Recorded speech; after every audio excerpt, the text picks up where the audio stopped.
कशातले?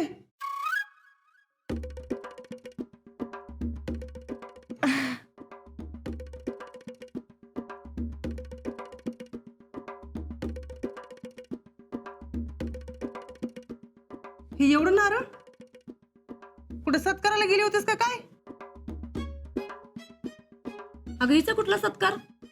काय माहित. अहो 5 झाली म्हणून कॉलेजने केला असेल सत्कार. सत्कार तर माझं होणारच आहेत. मग एवढं नारळ कुठून आणलं? हे काय सत्काराचं नाही काय?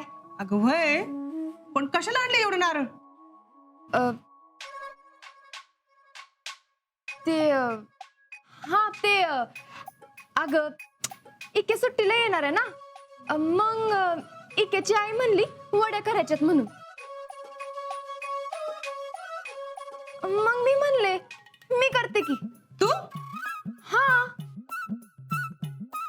इकेच्या आईला जमणार आहे तू वड्या कराय. शानी झालीस की. असं जरा शाण्यासारखी वागत जा. इक्याला कुठल्या खोबऱ्याच्या वड्या तर आजाला आवडतात, जीजीनं सांगितलंय. बर, आणि इकडं करतो आम्ही. नाही नाही, मी करते म्हणलं ना, नंतर माझ्या नावानं कालवा करा मी काम करायला लावलं म्हणून. तर लय आमचा विचार करायला लागलीस ग. आणि इकडं नाही, मीच करणार. अगं मला शिकाय नकोय. शिकाय? बर बाई, बनव बनव. पण ऐक, इक्या खाईल असं बनव म्हणजे झालं. तो तर खातच असतो. इक्या खाईल ग, पण ऐक जरा गोडच बनव. नाहीतर नाहीतर काय? अगं नाहीतर भाकरी सारखं व्हायचं. काके बघितलं तर नुसते खोबऱ्याच्या वड्याच आहेत. निस्त्या वड्या वय, पण ह्याच्या आधी कधी बनवल्यात का वड्या?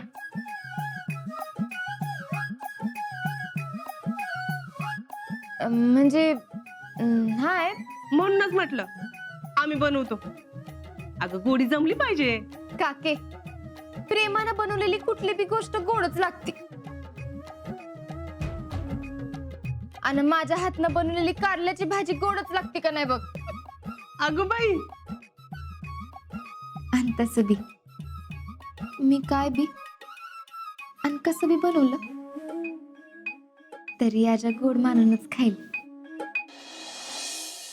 भैया साहेब, हा घ्या पेढा, तोंड गोड करा. तुमच्या शिफारसपत्रामुळे मला नोकरी लागली.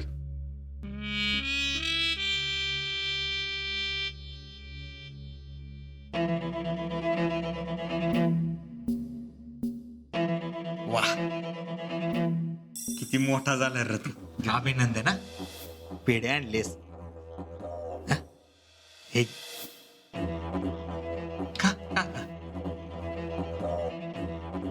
अजून घे अजून खा खा. तर आम्ही एवढ्या टेन्शन मध्ये बसलोय, तुला गोडधोड सुचतंय वय. चुकलं भैया. पुन्हा चुकून बी चुकायचं नाही. Get lost. म्हणजे ए, तुला गेट लॉस्ट म्हणलेलं कळत नाही का? चल निघ.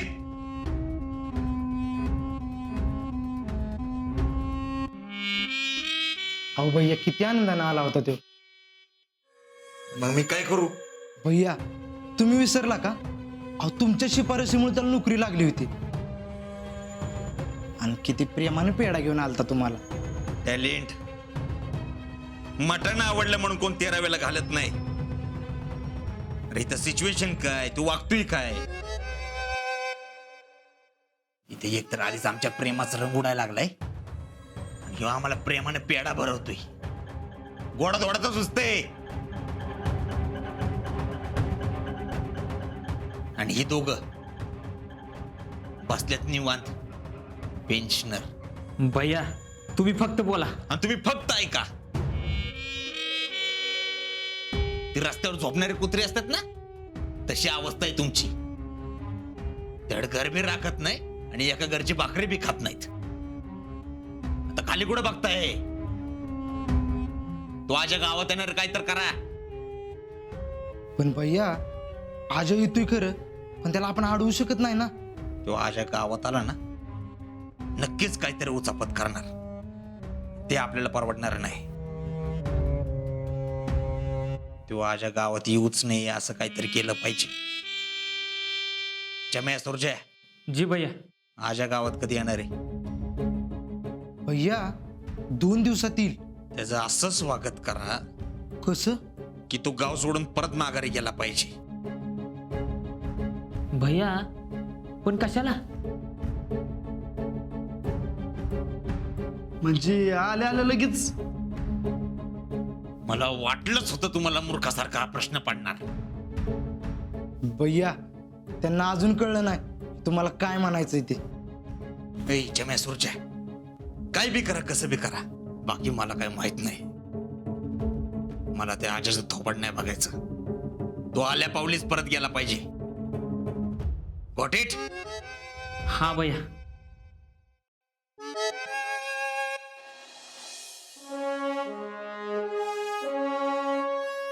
आज आपको ड्रिल के हिसाब से पॉइंट दिए जाएंगे. याद रखना, हमारे बटालियन की सबसे बड़ी पहचान है ड्रिल. तो सबको एक्सीलेंट मार्क लाने हैं. ड्रिल का मतलब सिर्फ पैर पटक पटक के चलना नहीं है. ड्रिल का मतलब होता है अनुशासन, दिमाग पे कंट्रोल. हमारे हाथ और पैर दिमाग के बल पर चलते हैं, इसलिए दिमाग ठिकाने पर होना चाहिए. सभी तैयार? आता काय होणार काय माहित. पाय चांगलाच मुरगळलाय. नाही, काय बी झालं तरी ड्रिल पूर्ण केलीच पाहिजे.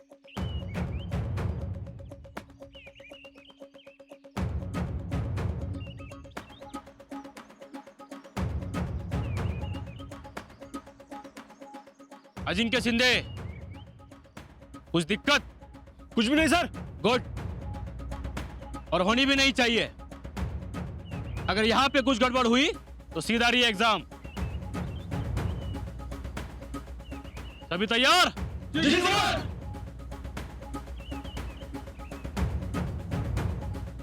All the best. ड्रिल प्लेट बाय मोड.